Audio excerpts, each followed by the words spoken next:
मिट्टी की ढेरी जैसे रब्बा, लहरों में मिलके खो जाए, वैसे ही जात मेरी तन्हा, गैरों में आके खो जाए।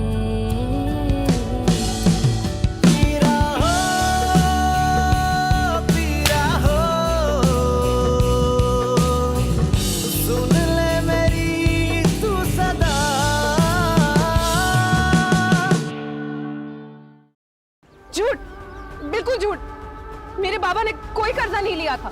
तुम इसकी फजूल बकवास क्यों सुन रही हो? इसको निकालो यहाँ से, मेरे पास और भी बहुत सारे काम है। ठीक है, फिर आपसे मीडिया के थ्रू बात होगी। मीडिया के थ्रू? क्या कहना क्या चाह रही हो तुम? मगर मुमानी जान कहाँ सुकून से बैठेंगी और आप कब तक टाल सकेंगे उनको? मैं उनसे बात ही ऐसी करूंगा कि वो भैया के बारे में पूछना ही छोड़ देंगी।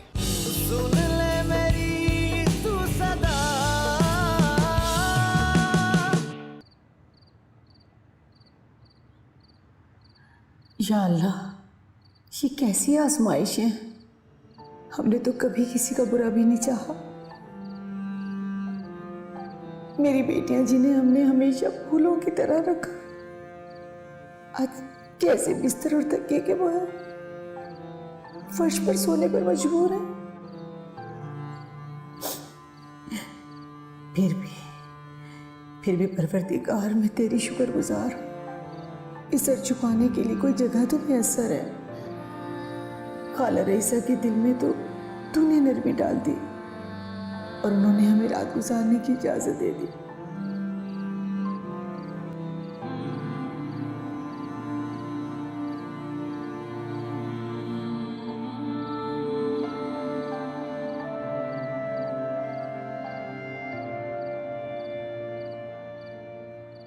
क्या हुआ बेटा?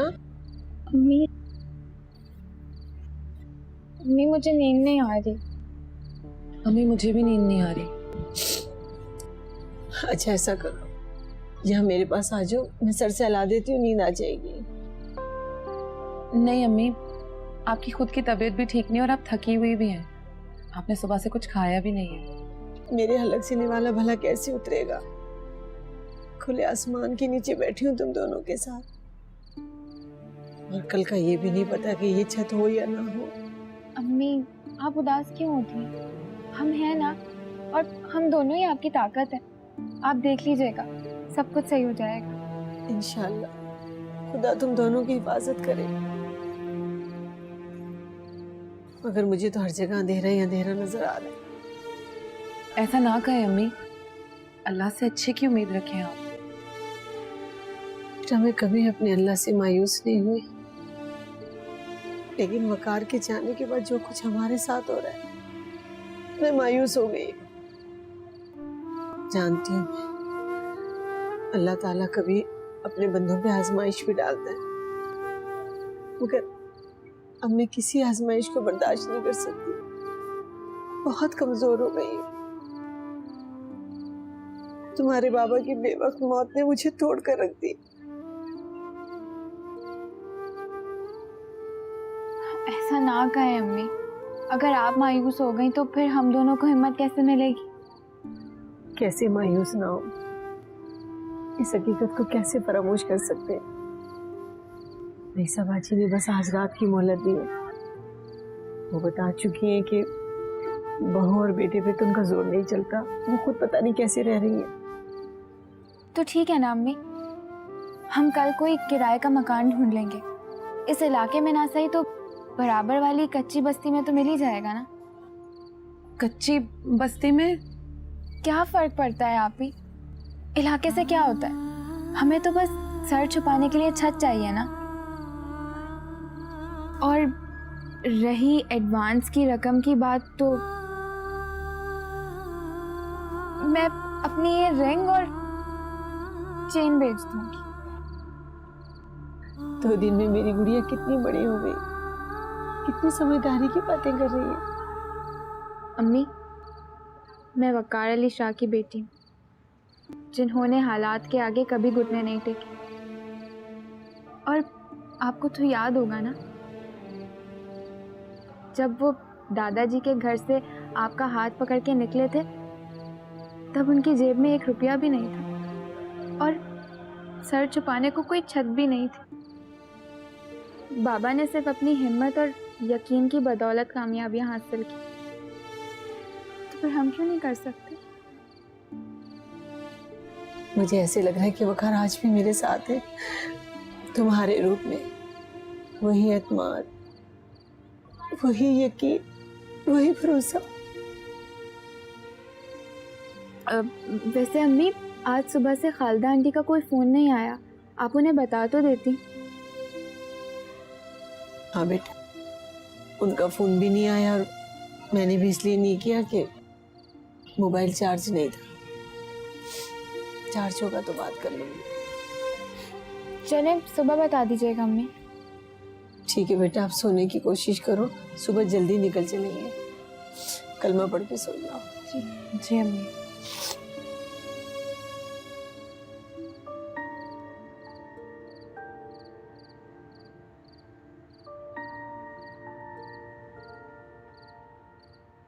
दादाजान, वो वकील साहब की कॉल आई थी, वो आपसे मिलना चाह रहे थे। हाँ तो बेटे बुला लिया होता उन्हें।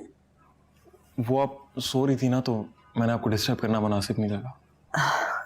अरे बेटा, अगर मैं सो रही थी तो वासिफ तो था ना, उससे मिलवा देते।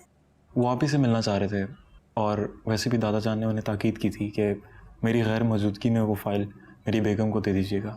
हाँ, उन्होंने मुझसे जिक्र तो किया था कि वकील से बात करनी है, लेकिन ये मुझे ख्याल नहीं पड़ता कि मैं ना रहूं। ये क्यों कहा उन्होंने? शायद मरने वाले को आगाही हो जाती है, और वैसे भी दादाजान आपसे अक्सर कहते थे कि मेरे पास ज़्यादा वक्त नहीं। एनीवेज, कल सुबह फिर आएंगे वो। बेटे, तुम्हारे दादा चाहते थे कि वकार को बुला के जायदाद की फाइल खुद उसके हाथ में दे, लेकिन उससे मिलना ही नसीब ना हुआ। तो दादीजान, आप हैं ना, आप खुद उन्हें फाइल दे दीजिएगा। हाँ, वासिफ से मैंने कहा तो है कि उसको जल्द ढूंढ ले, अल्लाह करे वो कामयाब हो जाए। मुझसे अब उसकी जुदाई बिल्कुल बर्दाश्त नहीं होती। न जाने ये 25-30 साल मैंने कैसे गुजार दिए। बस थोड़ी सी हिम्मत कर लें दादीजान, इंशाल्लाह पापा उन्हें ज़रूर ढूंढ लेंगे। अरे बेटे, सालों साल गुजर गए और वो साल मैंने कैसे गुजारे उसकी याद में बेटा, मुझे पता ही नहीं चला कि 20-25 साल कैसे गुजर गए और मैं उसको याद ही करती रही, मगर वो मेरे सामने नहीं आया। लेकिन अब मुझ में बर्दाश्त नहीं रही है। अब तो मेरा जी चाहता है कि वो मेरे सामने आए, मुझसे बातें करे, मैं उसको गले से लगा लूं, प्यार करूं उसे। इंशाल्लाह आप उन्हें देख भी लेंगी, उनसे मिल भी लेंगी और उन्हें सीने से भी लगा लेंगी, इंशाल्लाह। इंशाल्लाह।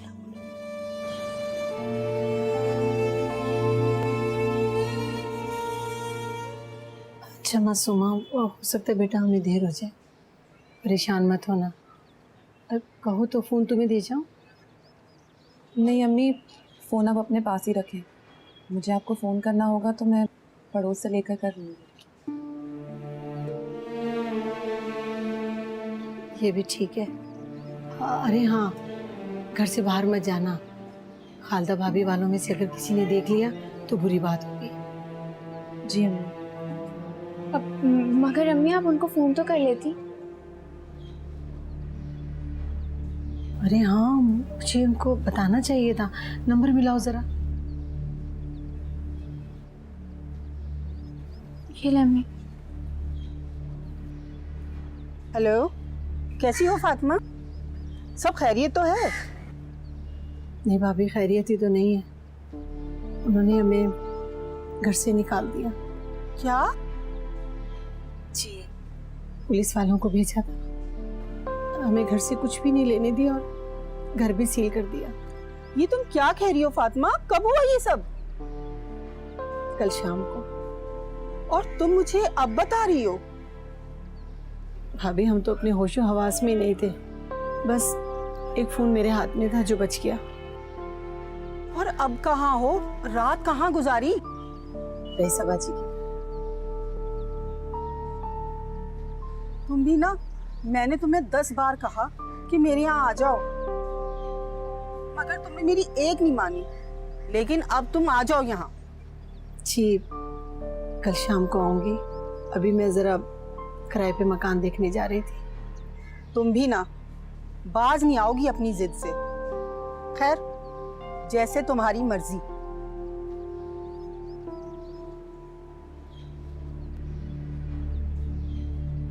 लगता है खालदा भाभी नाराज हो गई। हाँ बेटा, अच्छा तो नहीं लगता ना कि तुम्हारे ससुराल में जाके रहूं। कोई बात नहीं अम्मी, मना लीजिएगा उन्हें, अभी तो चले ना। हाँ बेटा चलो। मासूमा, खालदा भाभी को ये ना पता चले कि जब उन्होंने घर से निकाला तो तुम घर में अकेली थी। पता नहीं उनके दिल में क्या क्या ख्याल जाएंगे। अच्छा बेटा, तुम्हें तो पता है ना रईसा बाजी की बहू कितनी तंग मिजाज है। तुम घर का काम इसके साथ मिलके करवा लेना। उन्होंने हमें यहाँ रखा हुआ है, बहुत बड़ा एहसान है उनका हम पर। जी अम्मी, आप फिक्र मत करिए, मैं सब कुछ कर लूँगी। आप लोग जाए। चलो बेटा, ख्याल से जाएगा। ख्याल रखो। अभी बाहर नहीं जाना, ख्याल रखना।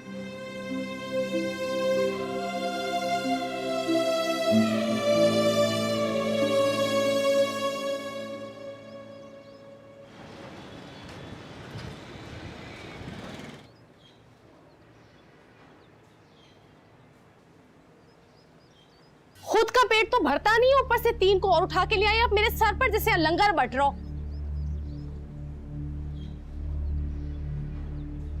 दिन रात इसीलिए तो मेहनत करता है मेरा मियाँ कि लोगों के पेट भरे। और ये बताएं किसी और ने क्यों नहीं रखा इन्हें? इसीलिए ना कि उनको पता है 2 वक्त की रोटी मुश्किल होती है। अफसर की बीवी तो जाती है अफसर के घर पे, क्यों आ गई गरीब के घर पे? एक रात का बोला था मगर जम के सर पे बैठ गए। पहले ही मेरे सर पे काम कम है, जो अब इनकी चाकरी भी करो, पका पका कर खिलाओ इनको। भाभी आप रहने दें, मैं लगा देती। हाँ तो तुम्हें ही देने आई थी झाड़ू, पकड़ो। और सुनो, झाड़ू के बाद ना किचन में ढेर बर्तन पड़े, वो भी धोने। भाभी आप फिक्र मत करें, मैं सब कुछ कर लूंगी। जिंदगी हराम हो गई है मेरी इस घर में।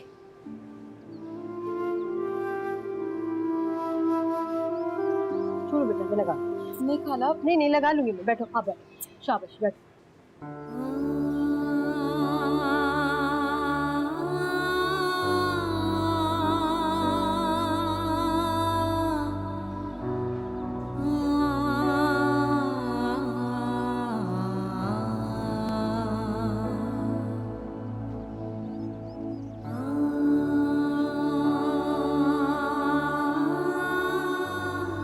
कि उस दिन मैंने 2-3 हज़ार रुपये पर्स में रख लिए थे जो आज काम आ गए। 2-3 रोज का सामान तो आ ही गया ना। मैं कह दूंगी रईसा बाजी से कि हम अपना खाना खुद पका। मगर अम्मी, क्या वो मजीद 2 दिन और रुकने की इजाजत देंगे हमें? मैं उससे बात करूंगी ना, बस हमने सोना ही तो है, सहन में सो जाया करेंगे। हो सकता है उस कमबख्त को रहम आ जाए और वो हमें हमारा सामान दे दे, फिर उनकी बहू को कुछ सामान दे देंगे। लालची औरत है वो अम्मी, जबान बंद हो जाएगी उसकी। दे देंगे बेटा, मगर वो जब दे ना, 2 दिन गुजारने, फिर तो मकान हमें मिल ही जाएगा। वैसे अम्मी, अच्छा मिल गया ना हमें मकान। 3000 किराए में 2 कमरे, बिजली गैस के साथ, और क्या चाहिए? कच्ची आबादियों में मकान सस्ते ही होते हैं बेटा। मगर अम्मी, अभी तो जेवर बेच के एडवांस दे दिया है, बाद में क्या होगा मैं ये सोचती हूँ। मैं जॉब कर लूँ। तुम जॉब करोगी? नहीं मोना। मगर क्यों अम्मी? आखिर तालीम मैंने किस दिन के लिए हासिल की है? बुरे वक्त में काम आने के लिए। आप ही तो जॉब कर नहीं सकती और ना आप, और अभी हमें आप ही की शादी भी तो करनी है। बेटा तुम जॉब कैसे कर पाओगी? बाहर निकलना कोई इतना आसान है क्या? क्यों? क्या मैं यूनिवर्सिटी नहीं जाती थी? पॉइंट छूट जाता था तो कभी रिक्शा, टैक्सी, बस, वैन, सब चीज़ों में सफ़र किया है अकेले। और अम्मी, अब आप अपना दिल मजबूत कर लें। हमने हालात का मुकाबला करना है हर हालत में, और उसके लिए हिम्मत चाहिए। अच्छा चलो। हाँ अम्मी, मैं कल ही अपनी उस फ्रेंड से मिलूंगी। आपको पता है उसने तो एग्जाम्स के बाद ही जॉब कर ली थी मसरूफ रहने के लिए। अच्छा, ये ठीक रहेगा। मामू जान को कितनी ख्वाहिश थी नुमान की दुल्हन देखने की। काश मैं थोड़ी सी कोशिश करके लड़की ढूंढ लेती तो उनकी जिंदगी में हो जाती शादी नुमान की। हाँ बेटा, लेकिन अल्लाह के कामों में किसका दखल?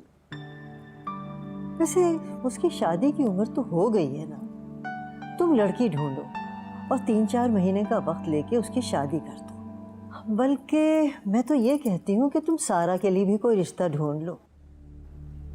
उसका आखिरी साल है तालीम का। भाई बच्चियों की वक्त पे शादी हो जाए तो यही अच्छी बात होती है। मगर वो तो अभी आगे पढ़ना चाहती है। बस बीबी, जितना उसको पढ़ना था ना बस पढ़ लिया। और वैसे भी आजकल का तुम माहौल देख रही हो, उस माहौल का असर हमारी बच्ची पे बहुत ज्यादा हो रहा है, मैं देख रही हूँ। क्या मतलब है आपका? अरे अब क्या क्या बताऊं। बेतुके फैशन करती है, अजब बेढंगे से कपड़े पहनती है, और जब जी चाहता है मुंह उठा के घर के बाहर चली जाती है, ना किसी से कहना ना सुनना। और तुम्हें मालूम है ये मेरे अल्फाज नहीं है। तुम्हें पता है तुम्हारे मामू जान क्या कहते थे? वो कहते थे कि मुझे सारा का ये पहनावा बिल्कुल पसंद नहीं है, उसको समझाओ। खैर, एतराज तो आपको भी है मुमानी जान, अक्सर तो टोकती रहती हैं आप उसे। देखो बेटा, बच्चों को अच्छी बुरी बात बताना बुजुर्गों का फर्ज होता है। अब वो सुने या ना सुने ये उनकी मर्जी है। लेकिन मैं तो भाई जान के कुछ कहती नहीं हूँ, वो जाके तुमसे शिकायतें लगा देती है। और अगर मैं कुछ कहती हूँ ज़्यादा तो ऐसा पलट के जवाब देती है कि अल्लाह माफ़ करे। वो शहर की सबसे बड़ी यूनिवर्सिटी में पढ़ती है, वहाँ की सब लड़कियाँ ऐसी ही ड्रेसिंग करती हैं। अगर ये नहीं करेगी ना तो सब मजाक उड़ाएंगे इसका। मगर आपको क्या पता इन बातों का, फिर भी बोलती रहती हैं काम। अस्सलाम वालेकुम अम्मा। मिल गया मेरा वकार। तुम लेकर क्यों नहीं आए? तुम उसको साथ तो लेते आते। अभी उनका पता भी चल गया है, उनसे मुलाकात भी हुई, काफी देर तक बात भी होती रही मुझसे मेरी। तो बेटे तुम उसको अपने साथ क्यों नहीं लाए? तुमने उसको ये क्यों नहीं बताया कि उसकी माँ उससे मिलने के लिए तड़प रही है? अम्मा पहले आप मेरी बात तसल्ली से सुन लें। उन्होंने अपनी दोनों बेटियों की शादी कर दी है। वकार की 2 बेटियां हैं?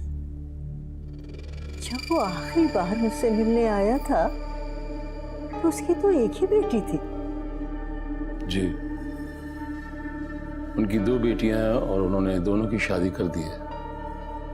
अच्छा, कह रहे थे भाई कि दोनों बेटियों की शादी में बहुत परेशानी का सामना करना पड़ा।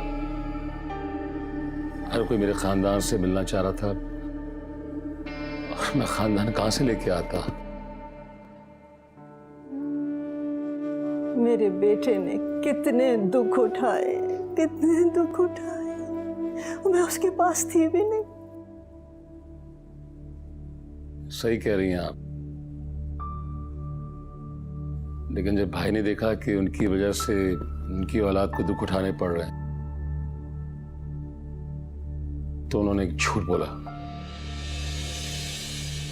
झूठ? कैसा झूठ? उन्होंने अपनी बेटियों के ससुराल वालों को यह कहा कि उनके माँ बाप मर चुके हैं, और दूसरा ये कि उनका कोई बहन भाई नहीं है। अम्मा मैं समझ सकता हूँ कि ये सब कुछ सुन के आपके दिल पे क्या गुजरी है, आपको तकलीफ हो रही है, लेकिन भाई की मजबूरी थी। अपनी बेटियों का घर बसाने के लिए उन्हें सब कुछ करना पड़ा, ऐसा कहना पड़ा। वकार ने ऐसा कहा? क्या वाकई उसने कहा कि उसके माँ बाप मर चुके? जी अम्मा, तभी तो उनकी बेटियों की शादी हुई है।